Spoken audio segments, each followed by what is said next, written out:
are back for the second segment of the Glazov gang. Dwight, Schultz, Anne-Marie Murrell, and Eminem, Monty, Morton. Welcome back to the Glazov gang. Thank you. Thanks for having us. I kind of give up on trying to direct the show. Let's have a vote. I want to talk about surrendering to Iran. I want to talk about the knockout game. I want to talk about Spencer and Geller where we found out why they were banned from Britain.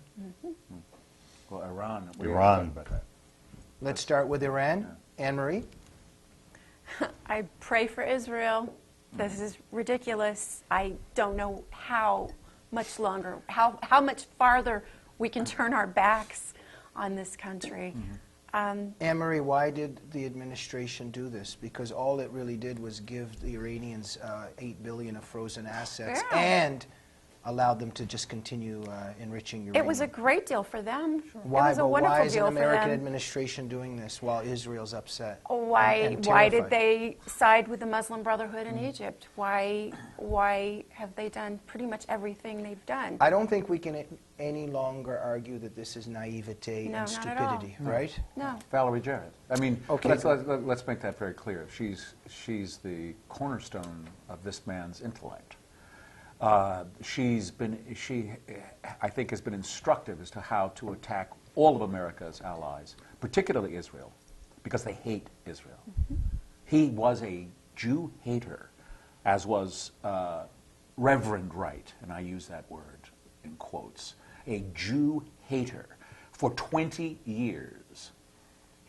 Just a sec. Who's the Jew hater? Obama. Okay. You could not stand behind or next to Jeremiah Wright and not be that person. It's not guilt by association, it's guilt by chosen association for 20 years. Are you saying that Barack Obama is an anti-Semite? Oh, absolutely.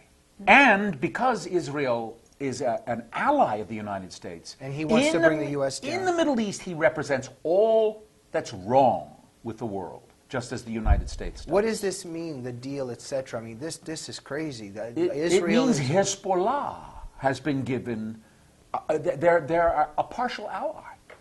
Let's put it, he's looking to make them an ally. I am a Jew. I'm proud to be a Jew. I have a daughter who's an Orthodox Jew.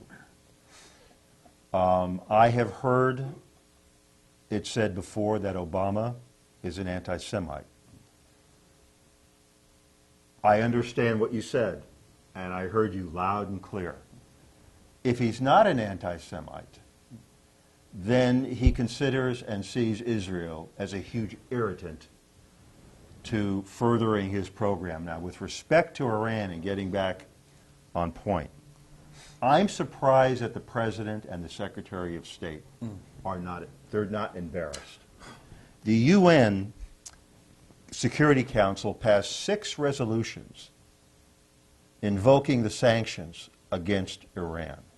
Now, all of a sudden, and the sanctions were with the P5 plus 1 countries, which includes China and Russia. Now, if they invoke these sanctions, that ostensibly is a red line in itself. And then all of a sudden, those sanctions are off the table. What I find interesting is this, is that China and Russia have been chomping at the bit to do business with Iran.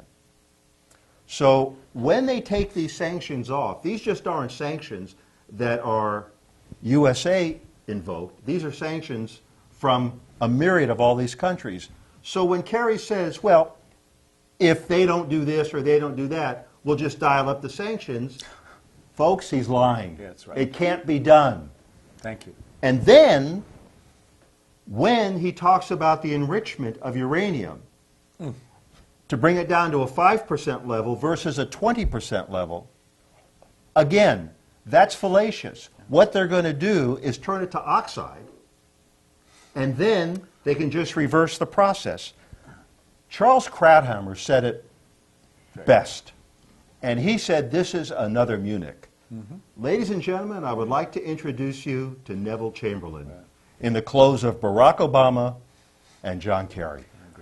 And once again, it was a deal at 3 in the morning that didn't include Prime Minister Benjamin Netanyahu. It was just closed door, and it was sneaky. And Jarrett had been doing it for months. She had been doing it behind the scenes. And I don't think... Dwight, can you tell us a little bit about Valerie Jarrett? Well, she was born in Iran. She has... what should I say? She's been she joyfully stated that she and Barack Obama, because they were educated and born abroad, they didn't see the United States the way most people in the United States see this country. And she's right. Wait a minute, did she actually say... She said that. Oh, yes, she said that. And She that's said like that he was born abroad? Yes, she was. She was. Well, She no, was. no, No. he was in Indonesia. He was in the Right, schools. right, okay. But- Grew up- But, yeah. yeah, I don't mean to Okay. imply the Yeah. She doesn't birth get of the American exceptionalism. No, Right, right, she's okay. against American exceptionalism, the way John Holdren is, the way Barack Obama is, the way most of the people that he's brought into his administration. They hate this country because we are the source of all problems. Okay. So, but at any rate, this Iranian thing, or Iranian, however you say Iranian, I'll say Iranian, it is the greatest treachery so far to me. This is the greatest treachery, because Hezbollah, of course, are responsible for the attack on the Americans in Lebanon, the Jews in Latin America, down in Latin America. They are murderers around the world. It's a murder-incorporated organization. And for this president to be playing footsie with it and doing it in this disgusting way. And it's incredible that the media is giving him a pass. May I- I'm sorry. Go ahead. Your show. No, go ahead. Okay. It just jogged my brain.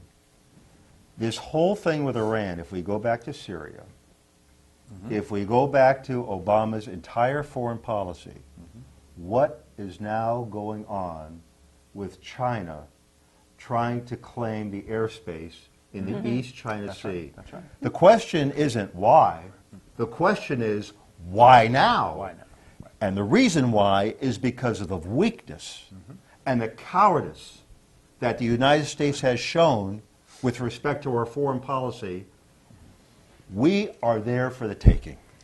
Very, very scary times. Thank you. I'm sorry Monty. for- No, don't be sorry. You're dispensing a lot of very needed knowledge. And just by for- the way, there's been a lot of, you'll notice bloodshed in the Middle East, Al-Qaeda against, Sunni against Shia. Right. There's an uptick.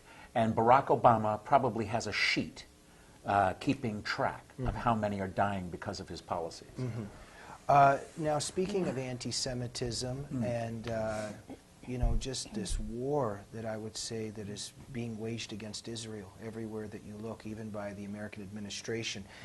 Robert Spencer and Pamela Geller, two heroes of the counter-jihad movement, were banned from the UK, which is literally practicing Sharia law by doing it. And now we found out with released documents that were able to be seen now, it's turned out that the decision was based on the fact that Geller and Spencer are too pro-Israel. Right. What does this mean, Anne-Marie? My heart breaks for them. I can't believe the disrespect that Robert and Pamela are shown, and even you and David Horowitz and Frank Gaffney, anyone who speaks out and tries to shine the light on Islam. They're treated with less respect than potential Islamic terrorists are. It's disgusting to me. I mean, this happened, though, at CPAC last year with Pamela and Robert. The disrespect that they're shown is astounding to me. Something that's interesting, too, and I don't know which representative, but this came out today, that a representative said that the reason for these knockout games is because there's a growing animosity between black people and Jews. Have you heard that? Yeah, there was an anti-Semitism in that game. I want to get to that. Yeah. Anti-Semitism is in It's every like something, almost it's every like single rising issue. right now. It's Dwight, bizarre. quickly on. Well, let me just say that that- it's the support of Israel. Yes, and it's yeah. fear. It's pure, unadulterated cowardice and fear. There was a British comedian who came out and said openly, that, well, the reason I go ahead and attack Christians is they're not going to slit my throat. And that's why I'm not going to say anything about a Muslim. He said that.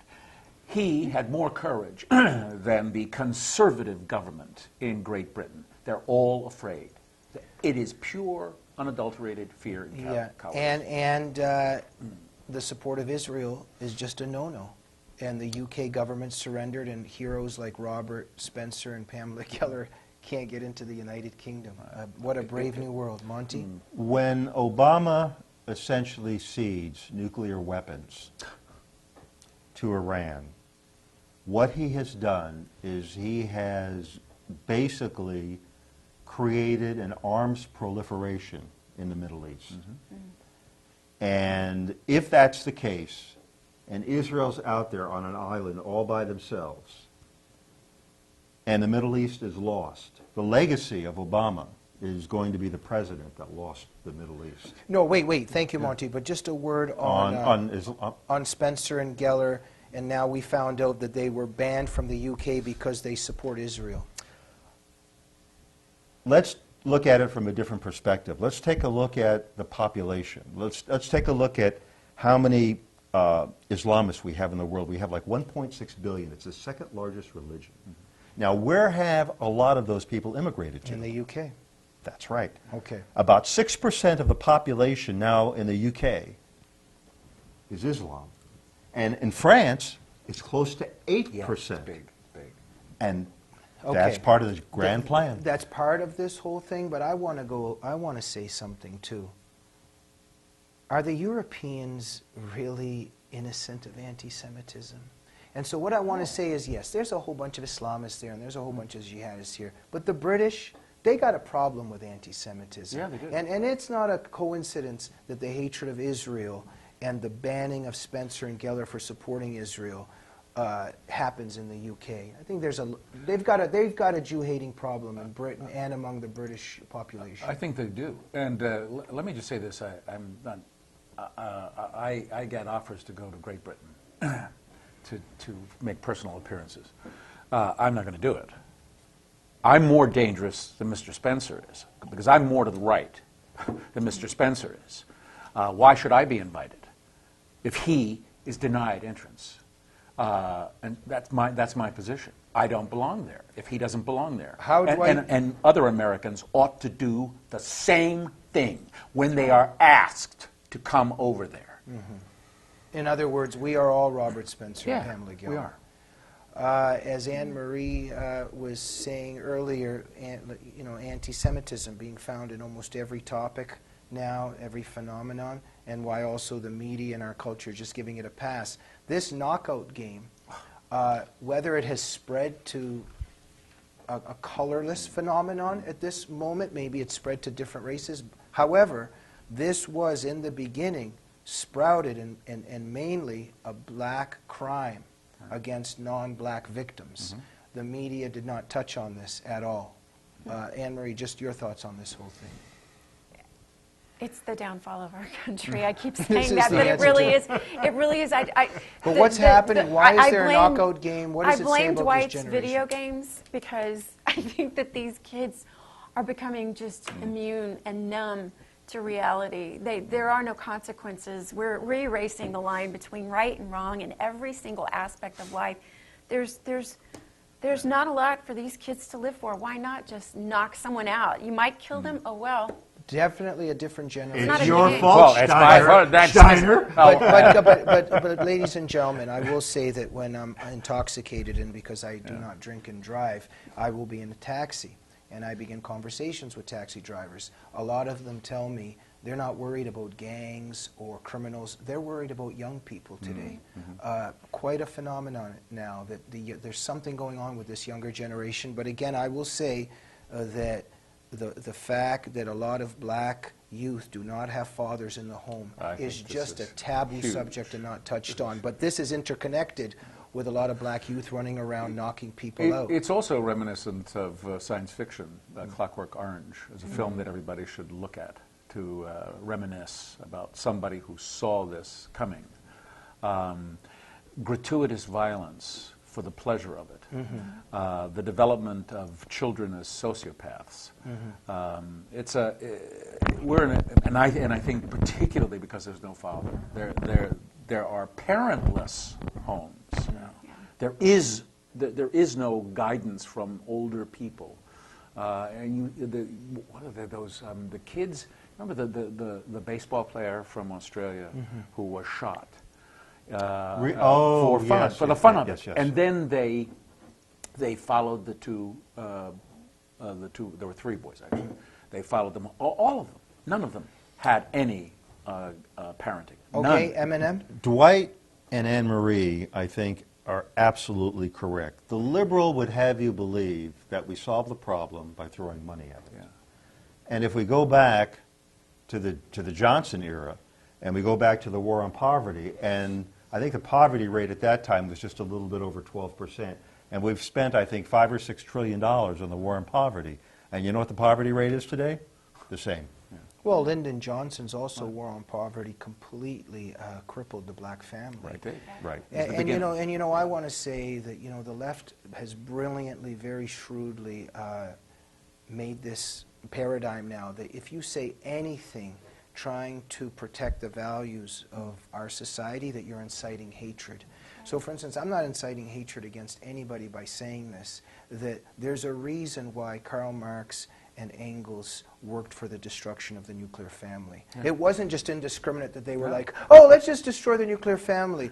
It wasn't a guess. They knew what they were doing. It's the foundation of our society and culture. But now the way that the left operates, you're a hateful person if you think that the ideal optimum for a child is to have a father and a mother in the home. Right. Why did the New York Times report the knockout game as an urban myth? And why did it take NPR 2 or 3 weeks to kind of catch up with everyone else? And just the same reason that they're not reporting on Obama doing everything that he's doing. We are done. Final words of wisdom.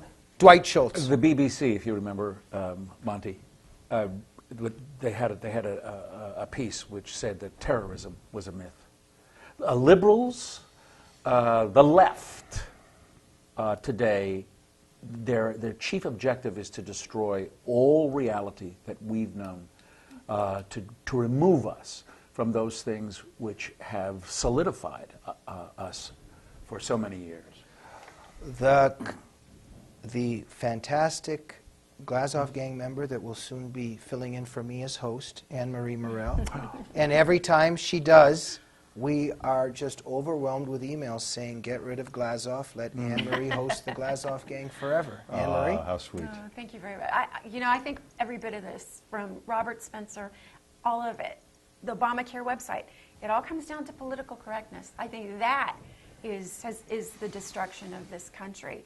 That I could probably go to a restaurant right now and look at someone eating broccoli and say, I'm with the council for inhumane treatment to broccoli, and that's so cool for you to eat that. Someone in that restaurant will say, I've got to start an organization. Right. We've run out of time. Eminem, please, under 30 seconds. The administration has made statements and promises they knowingly knew to be false. And those false statements induced legislators to pass and people to accept the law. I want everybody to think Bernie Madoff.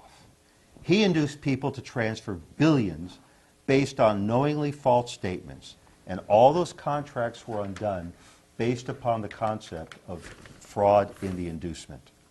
And all those contracts were void from the beginning. We have a president who sold us a similar bill of goods.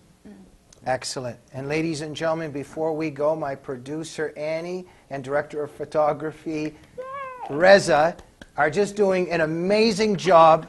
And we need a report card right now. 10 out of 10. 10. 10? Anne-Marie? 10. 40. 10. 40 23 and a half. out of 10. We'll see you next week on the Glazov Game.